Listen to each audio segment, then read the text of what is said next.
बिस्मिल्लाहिर्रहमानिर्रहीम। बच्चों, अब हम तामीर सिद्ध का काम करेंगे। इसका हम सबक कर रहे हैं नाखून तराशना। आज हमने करने हैं नाखून ना काटने के नुकसानात। ठीक है बच्चों, आप लोगों को पता है ना कि नाखून ना काटने के क्या नुकसानात होते हैं। एक तो हमारे हाथ भी गंदे रहते हैं, ठीक है ना, और हमें नाखून ना काटने की वजह से गुनाह भी मिलता है, और तीसरा बीमारियां भी फैलती हैं। ठीक है ना, जब नाखूनों में मैल फंस जाता है तो उससे बीमारियां फैलती हैं। आज हमने पहला पॉइंट करना है, मैं आपको लिख के दिखाती हूँ।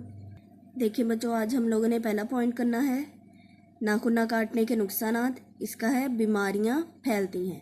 ठीक है बच्चों, जब हम नाखून नहीं काटेंगे उनमें मैल फंसा रहेगा, नाखून बड़े हो जाएंगे तो मैल फंस जाएगा, जिससे बीमारियां फैलेंगी और हमारे मुंह में जरासीम जाएंगे।